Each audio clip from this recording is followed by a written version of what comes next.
Good morning, Knicks Nation. Today is Friday. Happy Friday, the 22nd day of August 2025. I hope you're all safe and healthy today.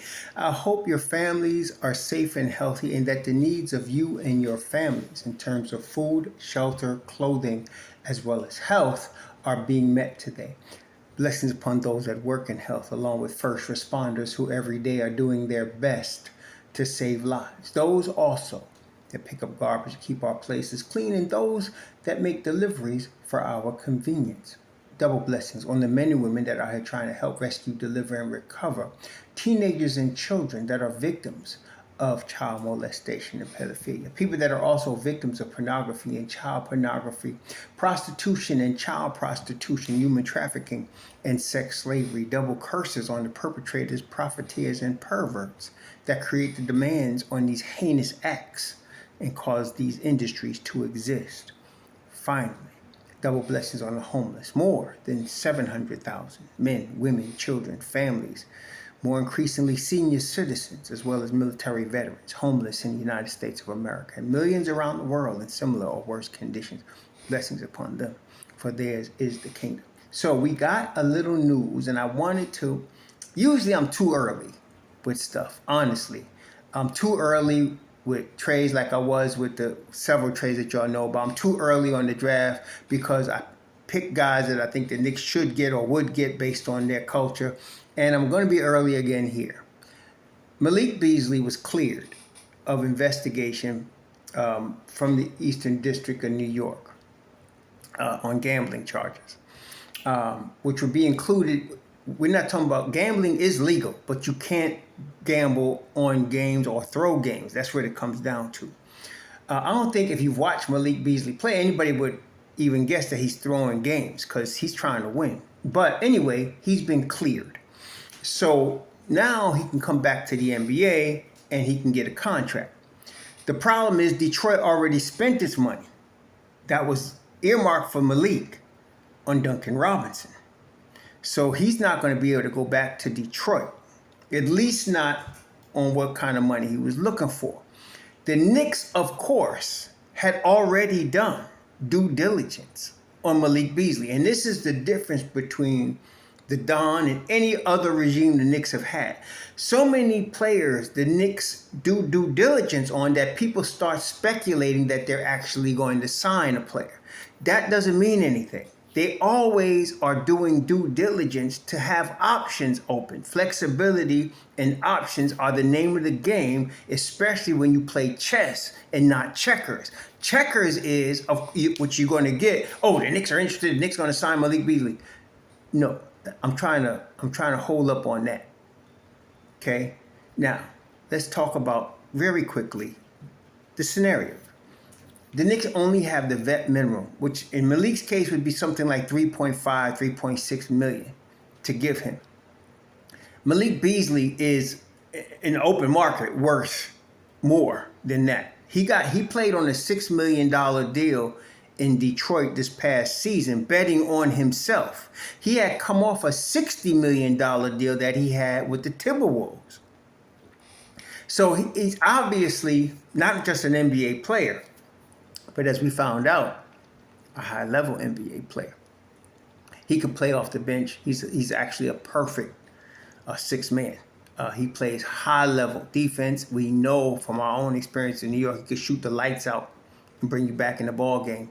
Okay, very aggressive, both sides of the basketball, in his prime right now. So a guy like this, it's highly unlikely that he signs for the vet minimum. But let me just not squash the whole thing completely. And this is what I want. This is why we're really bringing this up. As even, I would say there's a 20% chance the Knicks could sign him. And this is the situation. A guy like Malik Beasley, at this stage of his career, he wants to win. But in his case, now, while he was cleared of probably illegally gambling on games or throwing games or betting on his own team or against them, he was cleared of that. He still has a gambling problem. Okay, He still does. There's a lot of word out there about him and his gambling issues, losing whole checks and all that, which is a lot of money in the NBA. So with that in mind, that presents a couple of caveats. Number one, even if the Knicks had the money, would they want to deal with that as a possibility in New York? Would they want to bring the possibility of a gambling issue into their locker room? I don't know. I mean, like I said, it's legal now, and he has been cleared. Number two, do they have the money, or can they create the money? Probably not. Okay? So that also brings me to the next point about Malik. Yes, he wants to win. But the teams that are in the contention for the chip, the Knicks being one, you got Cleveland, of course. I know with all the talk of Boston, they ain't in this.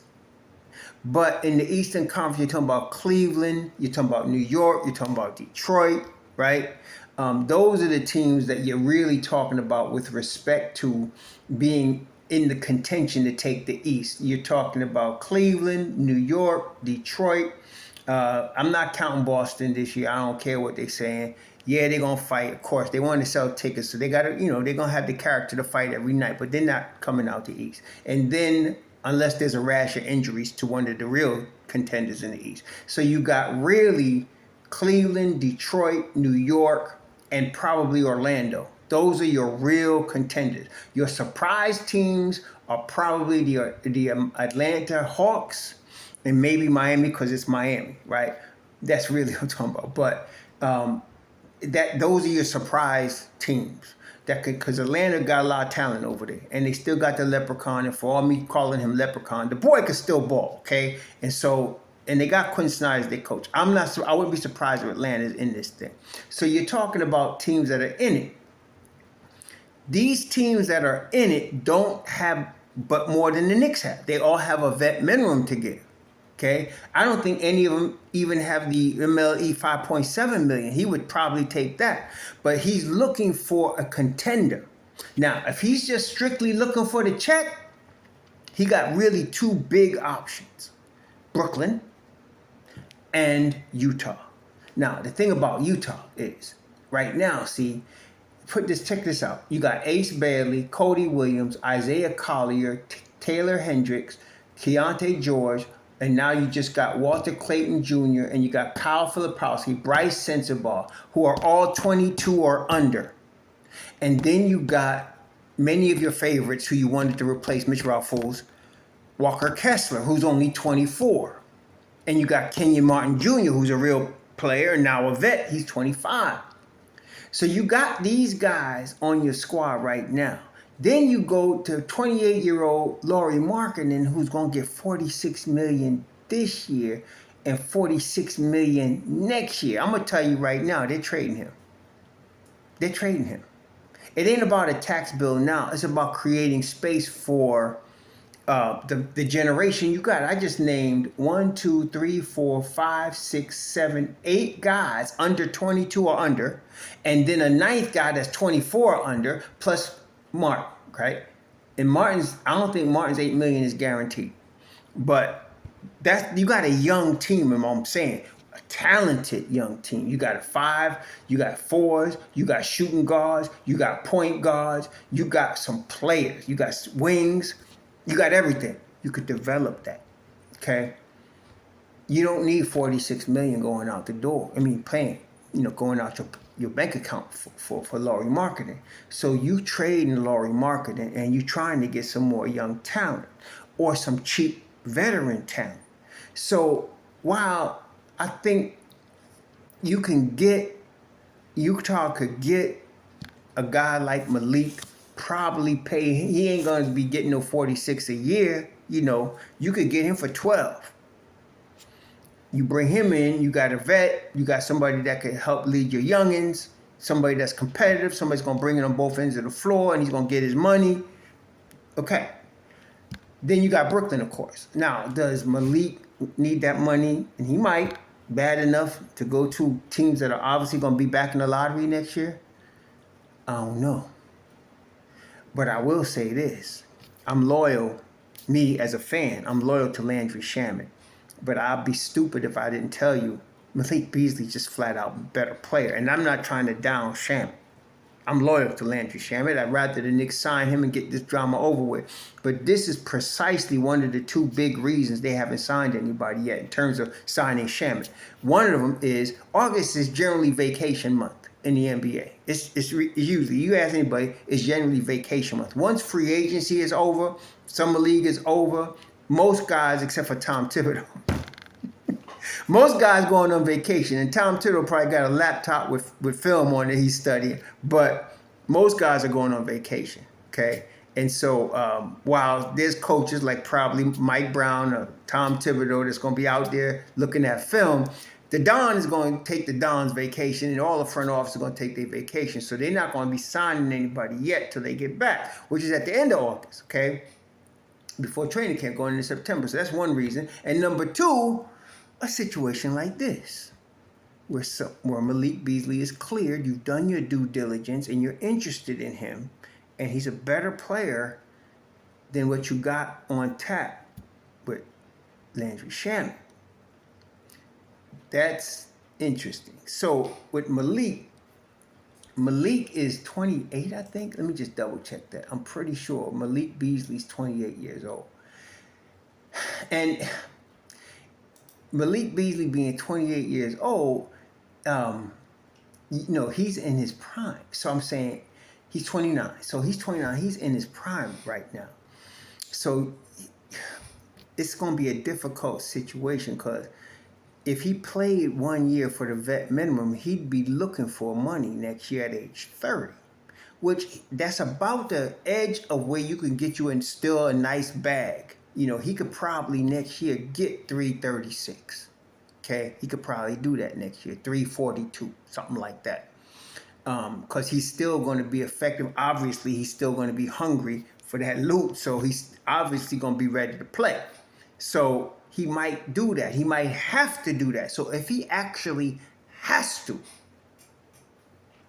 take the vet min to be on a contender with the promise, which would be a wink, wink promise, we'll hook you up next year. We'll hook you up next year. Then anybody that has the vet min is in the mix. Okay, anybody that has the vet min is in the mix. Right now, Detroit got $28 million in first apron space. Utah got more than $40 million in first apron space. So they could do it. Okay. The Knicks, we know, only got $3.7 million in second apron space. So I don't know. So I think realistically, this ain't gonna happen in New York. I'm gonna just tell you that right now. It ain't gonna happen. Detroit could bring him back, on the minimum. And for Detroit, it's not even about necessarily the space. Like I said, they got 20-something million in first apron space. But you remember now, they got to deal with Asar Thompson in 2 years. They got Jaden Ivey on the last year of his rookie deal. He's going to be restricted next year. You got Jalen Duren at 6, and he's going to be restricted next year. So you really got some decisions to make. They just brought on Javonte Green for 2.2 vet minimum. I just can't see them bringing Malik. And then, of course, they just paying Duncan Robinson 16.8 this year. That's the only year guaranteed. His next year is not guaranteed, but for $2 million. So they're really preparing, like all teams do, for the future. Okay, they got Tobias on the last year of his contract, $27 million this year, and then he's UFA next year. And of course, Cade, they're gonna pay Cade. I mean, Cade is 24. They're gonna pay him his 46, his 50, his 54. They're gonna pay him his money. He's the guy going forward. So I can't see, though he might want to, I can't see him going back to Detroit. So that says, okay, you're going back. You're not going back to Detroit.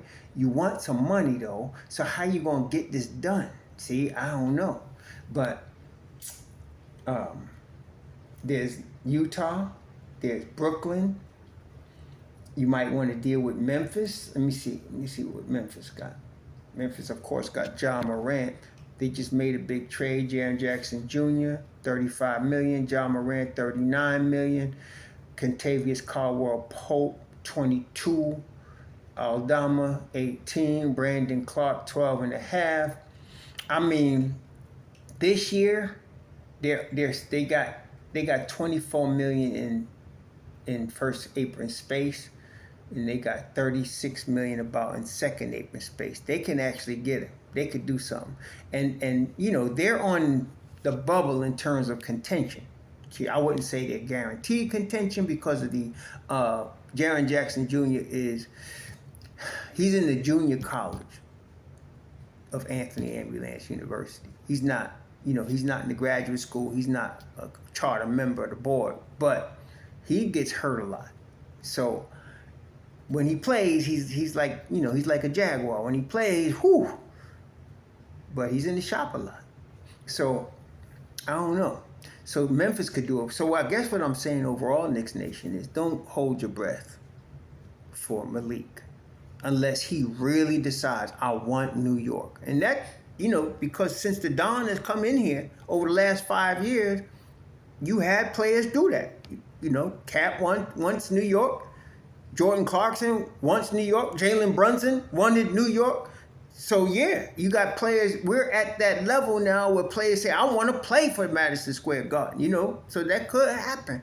But I would give it a 20% chance. 80% chance it ain't going to happen. He's going to get his money somewhere. He wants contention at this stage, but he wants his bag. Can he get that? Memphis could give it to him if they want to take that risk. Now, they already got John Morant, who is a risk. But they can get Malik, and Malik with Kentavious Caldwell Pope starting, Malik coming off your bench. You still got Ty Jerome. I don't know. That's a nice squad. And Malik plays both sides of the basketball. He's not just a one-dimensional dude as far as two-way player. He can play both sides. So, yeah, I want to just cut this off at the pass before so many content creators come out here talking about the Knicks going after Malik Beasley. No, they're not. They did due diligence, and they do that on a lot of guys. But realistically, let's just sign Shamet and go on with life. Y'all enjoy your weekend. Sure.